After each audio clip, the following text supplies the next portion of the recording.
What's going on, Mariah? I've been giving you $1,000 every month. Haven't you been sending it to my mom? Where on earth is the money going? I calmly responded to my husband, whose face turned red. Honey, have you looked into your mother's room? My name is Mariah, a 38-year-old housewife. It has been 5 years since I married my husband, Paul. I used to work as an office employee, but I quit my job when I got married. And now I live a life centered around housework while working part-time. Since I had always lived with my parents, to be honest, I wasn't good at housework, but now I've become skilled at it. I had helped my mother with cooking, so even from the beginning of our marriage, my husband would compliment me on my delicious cooking. Recently, I started working part-time at a fancy cafe. Surprisingly, the part-time job is enjoyable, and I spend fulfilling days every day. I learned how to make delicious coffee and got recipes for simple sweets that I can make it at home from a pastry chef at the cafe. On our days off, I enjoy hosting a home cafe for my husband. This cake is so fluffy and delicious. Right? Actually, I made it in the microwave. Whoa, that's amazing. This coffee is also great. I made it with coffee beans sold at the cafe where I work.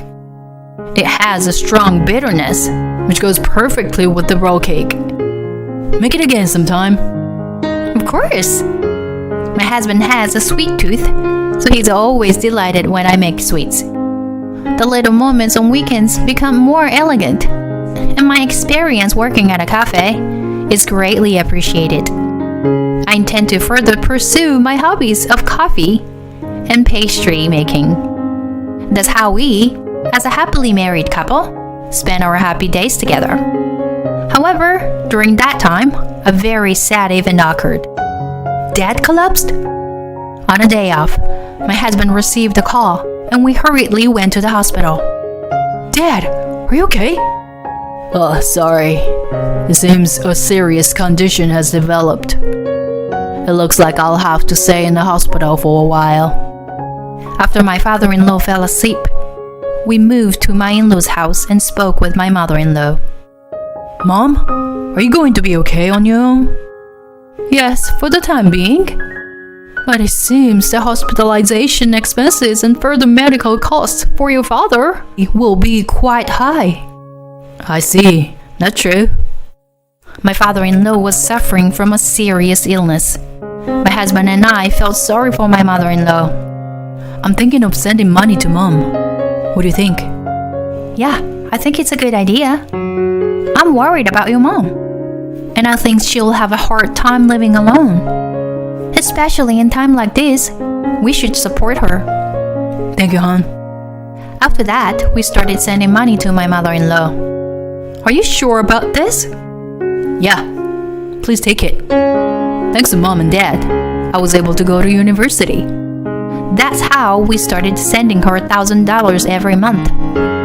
Since my husband was busy with work, I made the transfers to my mother-in-law's account during the day. That even a little bit of financial support would make a difference for my in-laws. A few months passed since we started sending money.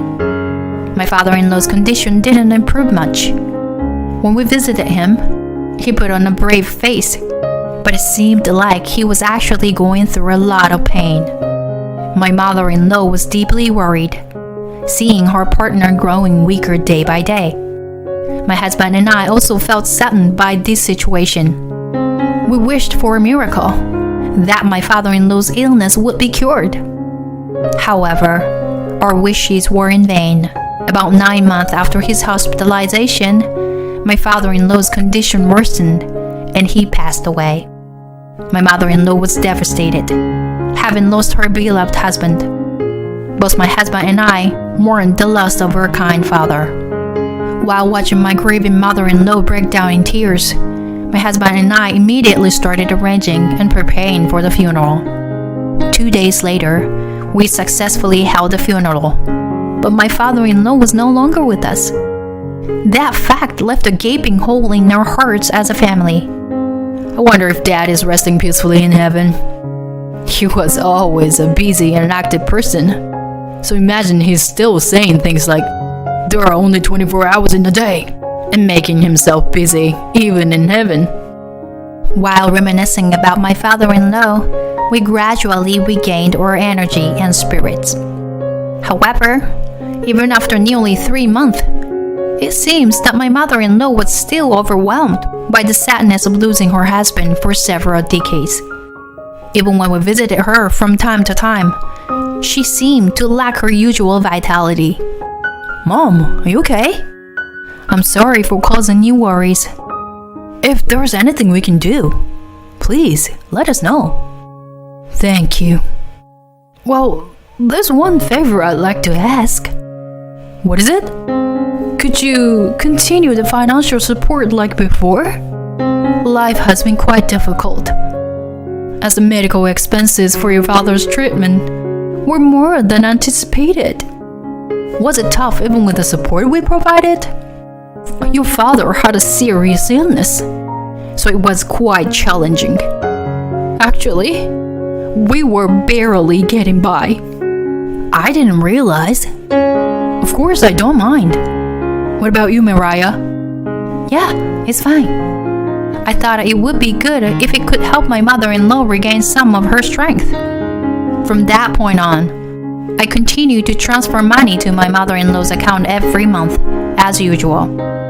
My husband works for a large company and was rapidly advancing in his career, so our income is more than enough. In addition, I was working part-time, so we had a comfortable life. After about 6 months since we resumed the financial support for my mother-in-law, my husband asked me something with a serious expression. Mariah, are you still sending money to Mom? Huh? I was surprised by my husband's sudden question. Of course I am. Why are you asking? Mom said she's still struggling with her finances. She also mentioned that the transfers are coming in late. I would always transfer the money to my mother-in-law's account as soon as my husband gave it to me. I'm definitely sending the money on time. I transfer in the morning after you give it to me. I see. Okay. I understand. Feeling a bit uneasy, I contacted my mother-in-law and arranged to visit her next week. Hi, how are you?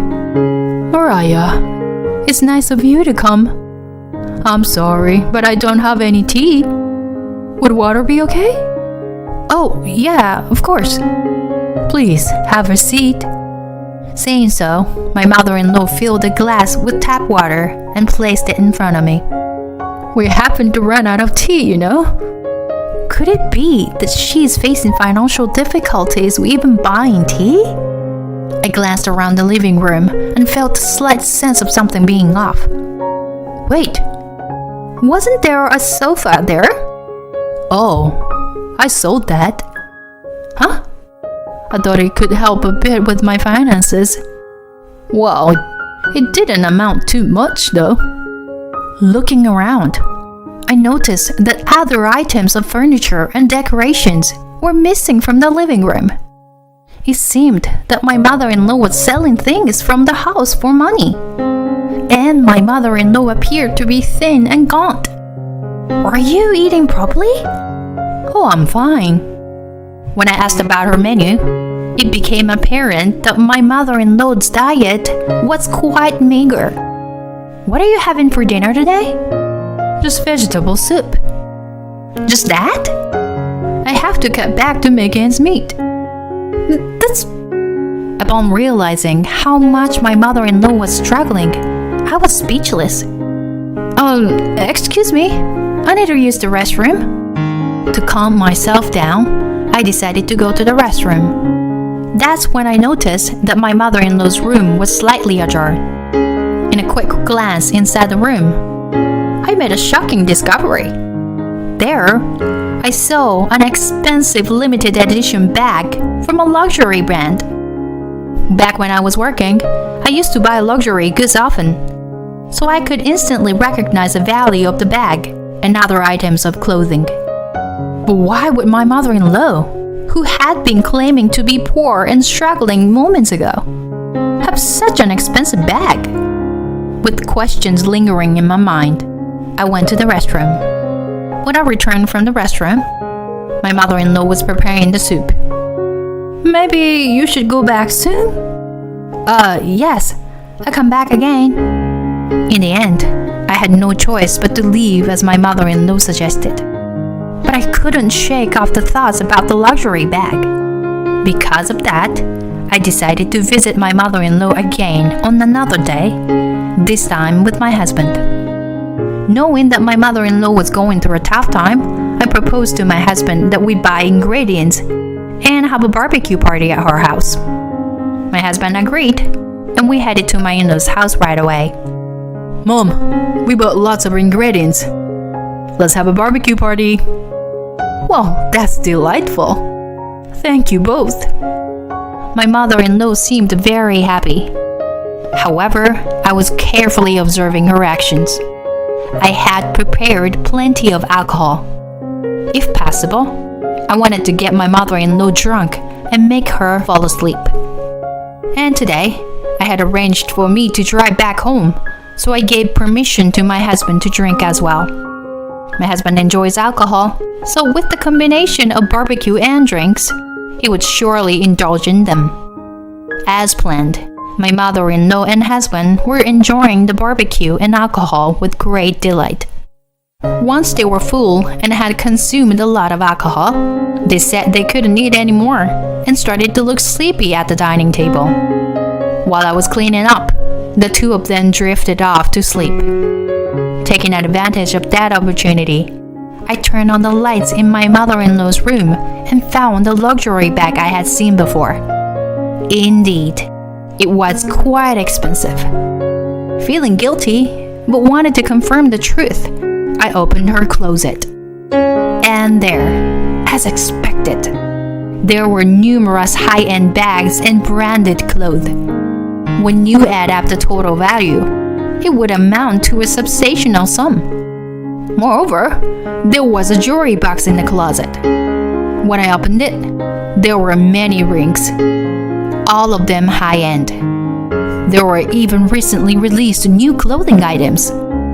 This meant that these were not old items, but ones she had bought recently.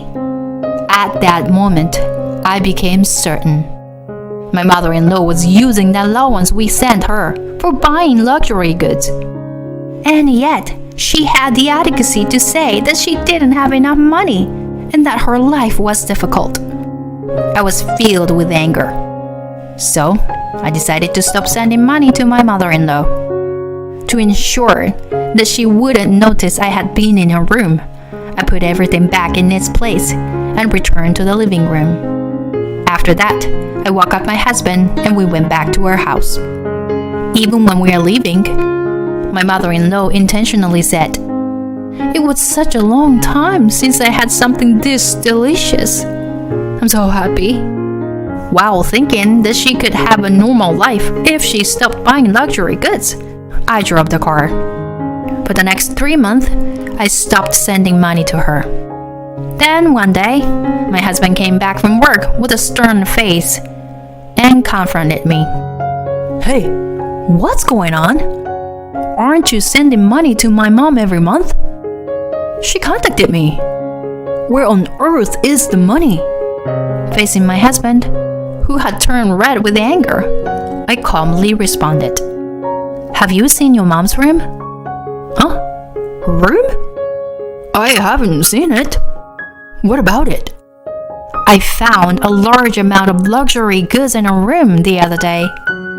I said that and showed the photo I had taken with my phone to my husband. I had taken pictures of my mother-in-law's room that day.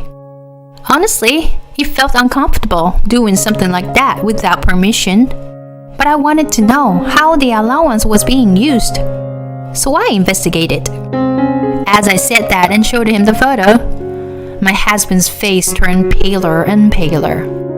"So you're saying that she bought all this with the money we send?" "That's what it seems like.